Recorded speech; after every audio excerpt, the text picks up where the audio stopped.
محترم حضرات، معزز سامعین کرام، السلام علیکم ورحمۃ اللہ تعالی وبرکاتہ۔ وعلیکم السلام۔ الحمد للہ نحمده ونستعینه ونستغفره ونؤمن به ونتوکل علیہ ونعوذ باللہ من شرور انفسنا ومن سیئات اعمالنا، من يهده الله فلا مضل له ومن يضلل فلا هادي له، ونشهد ان لا اله الا الله وحده لا شريك له، ونشهد ان سيدنا ومولانا محمدا عبده ورسوله، اما بعد، أعوذ بالله من الشيطان الرجيم، بسم الله الرحمن الرحيم،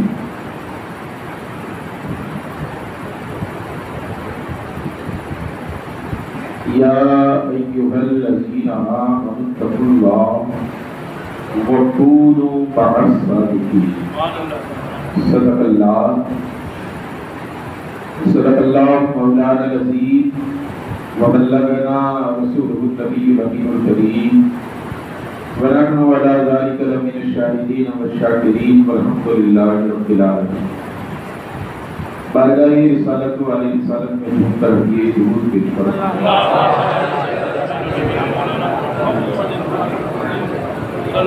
اللهم صل على سيدنا مولانا محمد وعلى آل محمد كما تحب وترضى، وصلي عليه صلاة وسلاما عليك يا سيدي يا رسول الله،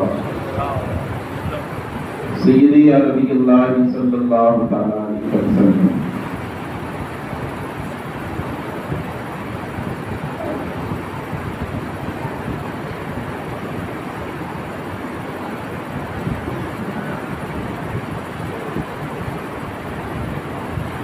علی کو لازوال کہتے ہیں،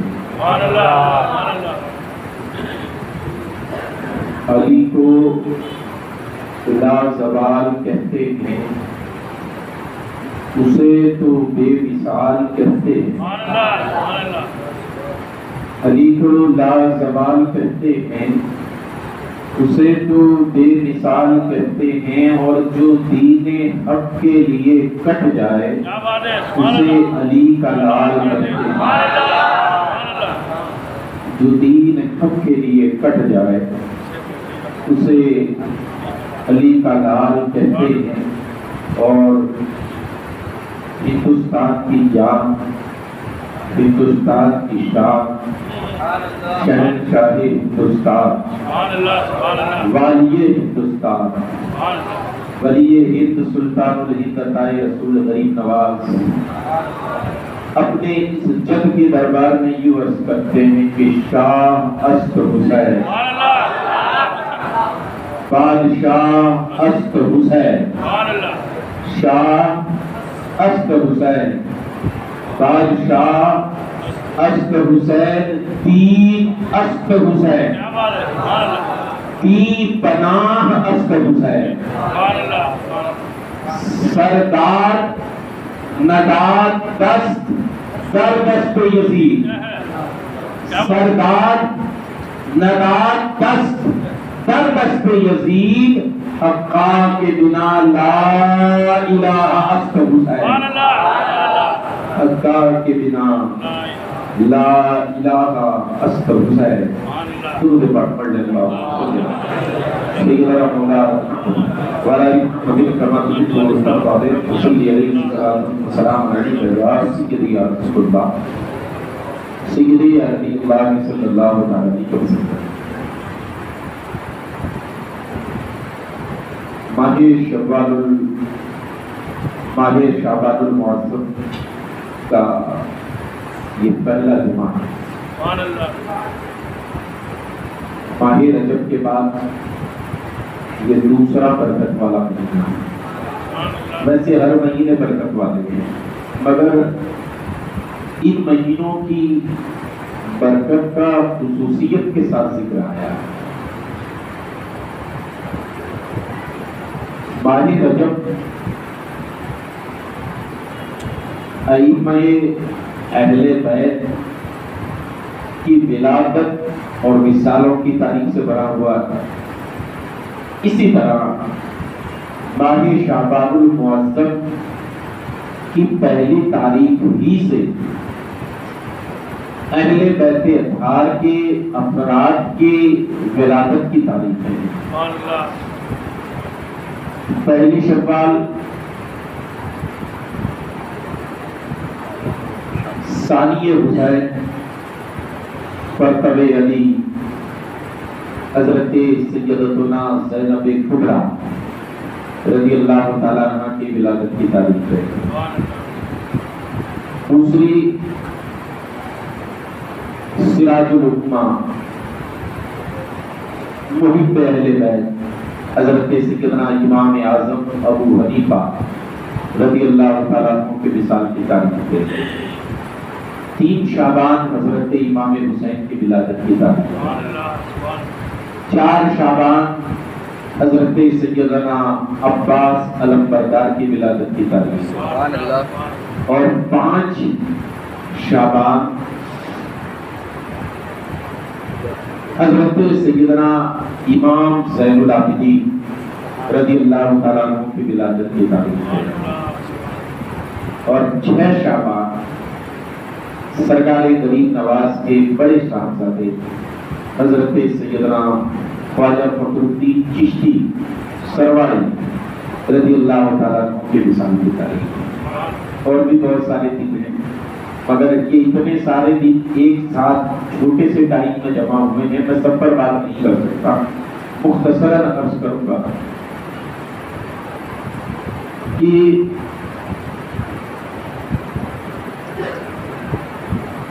یہ جو مبارک ماہ ہے، برکت والا مہینہ ہے، اس میں کثرت سے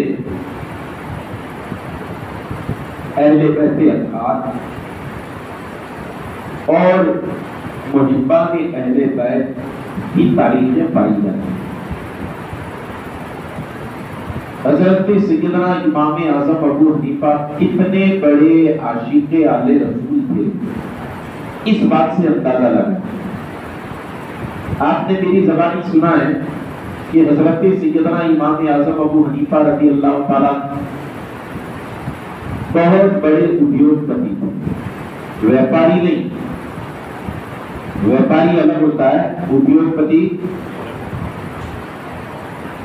حضرت سیدنا امام اعظم ابو حنیفہ رضی اللہ تعالیٰ عنہ نے اپنی آمدنی کا جو وہ کماتے تھے اس کا 10% اہل بیت اطہار اور سادات کرام کے لیے وقف کر رکھا۔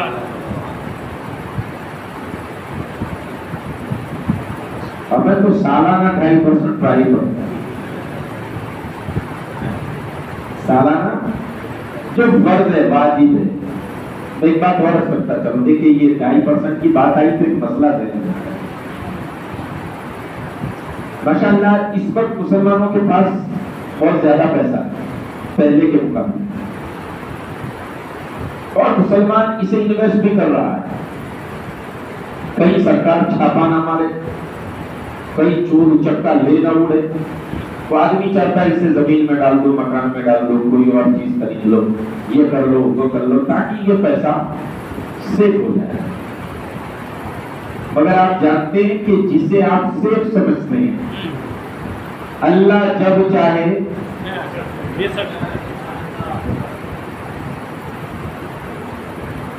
جب چاہے۔ میں مسئلہ یہ بتا رہا تھا، پچھلے لاک ڈاؤن میں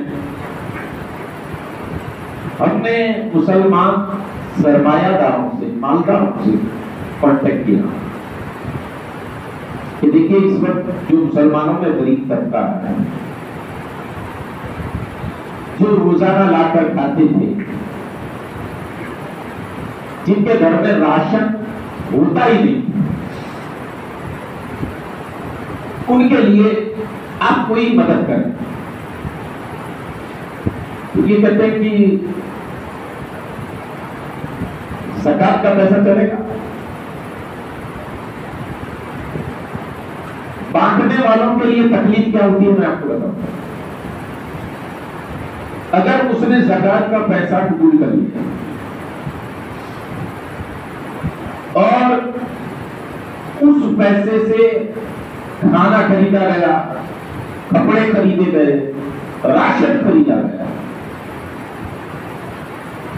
تو بانٹنے والا تکلیف میں یوں آتا ہے کہ اسے معلوم کرنا پڑے گا کہ جسے میں دے رہا ہوں وہ زکات کا حقدار ہے بھی یا زکات کا حقدار ہے بھی. اگر پوچھ رہے ہو تو جواب میں تانے ملتے ہیں کہ یہ دیکھیے یہاں بھید بھاؤ کر رہے ہیں. کیا کر رہے ہیں؟ بھید بھاؤ. مگر زکات کا مسئلہ، حقدار ہونے کا مسئلہ یہ ہے کہ آپ کے پاس ایسی کوئی رقم نہ ہو جس پر آپ پر زکات فرض ہو، یعنی کہ آپ کو زکات دینی پڑے. اگر آپ پر زکات نکالنا فرض نہیں ہے اور اگر کوئی آمدنی اور کوئی دوسرا ذریعہ نہیں ہے تو ایسے وقت میں آپ زکات سے فائدہ حاصل. لیکن اگر ایسا نہیں ہے اور بانٹنے والا اگر پوچھے تو معاملہ خراب ہو جاتا ہے. عرض کرنے کا مطلب کیا ہے کہ ہماری قوم زکات کے سوا خرچ کرنا ہی نہیں چاہتی. زکات دے کر بھی ہم احسان جتاتے ہیں. مگر آئیے اسلاف کی طرف، کیا انہوں نے سال بھر میں صرف زکات ہی ادا کی؟ نہیں، ان کے دروازے پر جو آتا تھا اسے اللہ کے نام پر للہ ہی دے دیتے تھے. ہم نے للہ کا تصور ختم کر دیا. ہم یہ کہتے ہیں کہ ہم اپنی زکات دیں گے، زکات کے علاوہ بڑی مشکل سے پیسہ نکلتا ہے. مگر آپ جانتے ہیں کہ اگر ضرورت مسلمانوں کو اس وقت آپ نے زکات پر ہی اکتفا کیا اور للہ مال نہیں نکالا تو اللہ کی قدرت فیصلہ کرتی ہے یہ مال دینے کے لائق. بولیے نا. اگر آپ کا کاروبار ڈوب رہا ہے، اگر آپ کو لگتا ہے کہ مجھے دن بدن کمی آ رہی ہے تو غور تو کریں کہ آپ پہلے یہ دیکھیں کہ پوری زکات نکالتے ہیں یا نہیں. اور اگر پوری زکات نکالتے ہیں للہ کے نام پر 0/0 ہے تو میری ریکویسٹ ہے کہ للہ رقم دینا شروع کیجیے. للہ رقم دینا شروع کیجیے. اگر آپ للہ دینا بند کر دیں گے، للہ کا مطلب کیا ہوتا ہے؟ اللہ کے لیے. عجیب معاملہ نہیں ہے. ہم دن میں 5,000 روپیہ کما لیں اور 50 روپیہ بھی مشکل سے خرچ کریں تو ہم سے بڑا ناشکرا کون؟ قرآن تو کہتا ہے، حدیثیں کہتی ہے دن بھر میں جو تم کماتے ہو اس میں غریبوں کا، یتیموں کا، مسکینوں کا، ضرورت مندوں کا پر ڈے حق ہے ڈیلی. اور ہم اگر زکات دے رہے تو ہمیں لگتا ہے کہ ہم نے تیر مار دیا. نہیں، برادران ملت اسلامیہ للہ خرچ کرنے کی عادت ڈالیں. اسی لیے تو مولا کائنات مولا علی مشکل کشا کرم اللہ تعالیٰ رجل کریم فرماتے ہیں کہ جب تمہیں لگے کہ سارے راستے بدل گئے ہیں تو اللہ کی راہ میں للہ مال خرچ کرو. کیا کرو؟ للہ مال خرچ کرو. بدلا کیا ہوگا؟ حضرت مولا کائنات فرماتے ہیں یہ اللہ سے تجارت ہوگی. کس سے تجارت ہوگی؟ تجارت مطلب ویپار. کس سے ویپار ہوگا؟ اللہ سے. پوچھا گیا اے علی معاملہ سمجھ میں نہیں آیا، بندہ اللہ سے کیسے تجارت کر سکتا ہے، بندہ اللہ سے کیسے ویپار کر سکتا ہے؟ تو حضرت مولا کائنات فرماتے ہیں کیا تم نے اللہ کے رسول کا فرمان نہیں سنا کہ اللہ فرماتا ہے میری راہ میں 1 2 بدلے میں 10 دوں گا. کے لیے نہیں ہے. یہ حدیث زکات کے لیے نہیں ہے. لہذا للہ خیرات کرنے کی عادت ڈالیں. اور بڑی مشکل کب ہوتی ہے؟